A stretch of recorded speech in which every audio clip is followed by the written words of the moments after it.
নমস্কার বন্ধুরা, আরও একটা নতুন রেসিপির ভিডিওতে আপনাদের সবাইকে স্বাগত। আজকে বানাচ্ছি মসুর ডাল দিয়ে আলু পটলের তরকারি।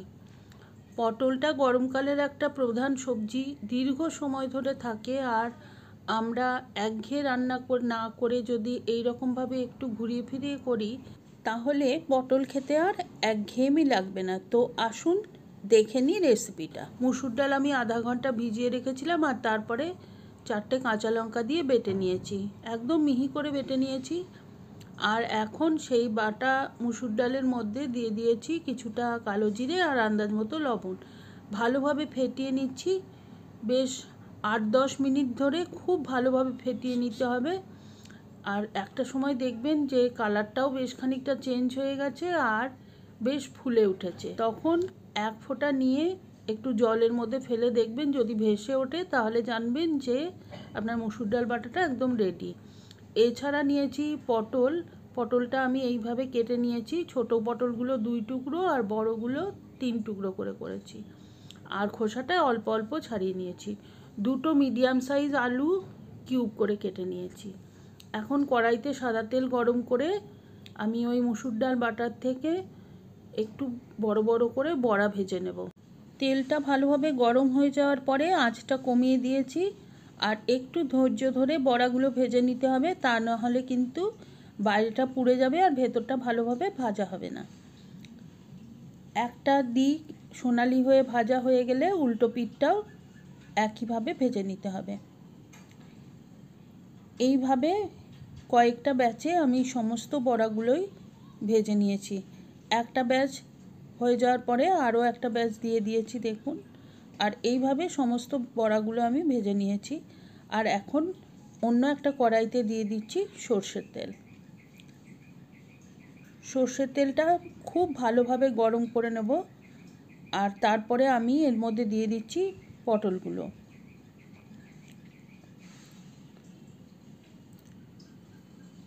সামান্য লবণ হলুদ দিয়ে পটলগুলো বেশ ভালোভাবে ভেজে নেব। আর অল্প সময়ে ভাজতে ভাজতেই দেখবেন পটলগুলো নরম হয়ে আসবে আর বেশ খানিকটা পরিমাণেও কমে যাবে। আর সামান্য কালার চলে এলে পটলগুলো আমি তুলে নেব। এখন কড়াইতে ওই তেলেই আলুগুলোও দিয়ে দিলাম। 2টো মিডিয়াম সাইজ আলু কিউব করে কেটে রেখেছিলাম আগেই। লবণ হলুদ পরিমাণ মতো দিয়ে এটাকেও ভেজে নেব। আর আলুটা বেশ কালার চলে আসা পর্যন্ত ভেজে নিতে হবে। আর ততক্ষণ আমি বানিয়ে নিচ্ছি একটা মশলা। একটা গ্রাইন্ডার জারে 2টো মিডিয়াম সাইজ টমেটো, 2টো কাঁচা লঙ্কা আর 1 ইঞ্চি পরিমাণ আদার টুকরো নিয়ে নিয়েছি। তার সাথে দিচ্ছি 1 চা চামচ জিরে গুঁড়ো, 1 চা চামচ ধনে গুঁড়ো, 1/2 চা চামচ কাশ্মীরি লঙ্কার গুঁড়ো। এইটাকে আমি একদম মিহি পেস্ট তৈরি করে নেব। এটাই আমাদের মশলা হিসেবে কাজে লাগবে। আর এই করতে করতে কিন্তু আলুটা আমার ভাজা হয়ে গেছে। এখন আমি আলুটাকেও তুলে নেব। সমস্ত আলু তুলে নেওয়ার পরে আমি 1 চা চামচ সর্ষের তেল দিয়ে দিয়েছি। আর তাতে দিলাম 1/2 চা চামচ গোটা জিরে, 2টো তেজপাতা, 2টো শুকনো লঙ্কা। সামান্য 8-10 সেকেন্ড একটু ভেজে নেব। সুন্দর ফোড়নের গন্ধ বেরিয়ে গেলে আমি যে একটা বেশ বড় সাইজের পেঁয়াজ পাতলা পাতলা স্লাইস করে রেখেছিলাম সেটা দিয়ে দিলাম। আর পেঁয়াজটাকে আমি খুব ভালোভাবে ভেজে নেব, সামান্য ব্রাউন কালার হয়ে যাওয়া পর্যন্ত ভাজবো। দিয়ে দিচ্ছি সামান্য 1/4 চা চামচ মতো চিনি। চিনিটা দিলে কিন্তু পেঁয়াজটা তাড়াতাড়ি নরমও হয়ে যাবে আর খুব সুন্দর একটা কালার আসবে। আপনার তরকারির রঙটা খুব সুন্দর হবে। এই সব ছোট ছোট টিপস ফলো করলে কিন্তু তরকারিটা দেখতে সুন্দর হয়। আর তার সাথে আমি এখন দিয়ে দিচ্ছি ওই বেটে রাখা মশলাটা ভালোভাবে এখন পেঁয়াজের সাথে কষিয়ে নেব। আর যেহেতু আমি আর এক্সট্রা তেল দিইনি, সেজন্য আমি অল্প অল্প করে জল দিয়ে কষিয়ে নিচ্ছি, না হলে কিন্তু মশলাটা পুড়ে যেতে পারে। অল্প সময় 4-5 মিনিট কষাতে কষাতেই দেখুন মশলাটা এখন কড়াই থেকে ছেড়ে আসছে।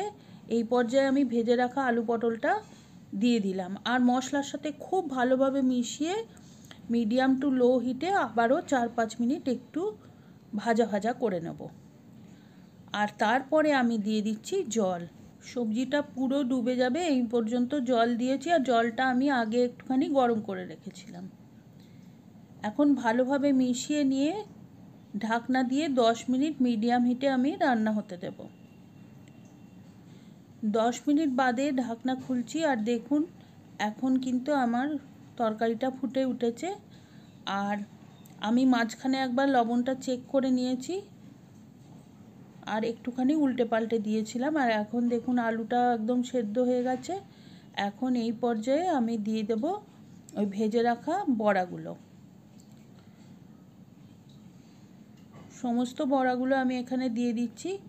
আর বড়াগুলো দিয়ে আমি আবারও ঝোলের সাথে ভালোভাবে মিশিয়ে 5 মিনিট ফুটিয়ে নেব, যাতে করে ঝোলের সমস্ত ফ্লেভার বড়ার মধ্যে চলে আসে আর বড়া খানিকটা ঝোল টেনেও নেয়।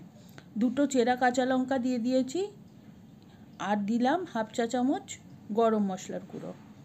গরম মশলার গুঁড়োটা দিয়ে ভালোভাবে মিশিয়ে নিচ্ছি।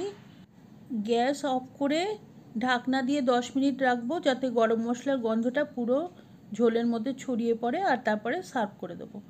আপনারা বাড়িতে অবশ্যই একদিন ট্রাই করে দেখবেন, কমেন্ট করে জানাবেন কেমন লাগলো। আর রেসিপিটা ভালো লাগলে please like, share and subscribe my channel.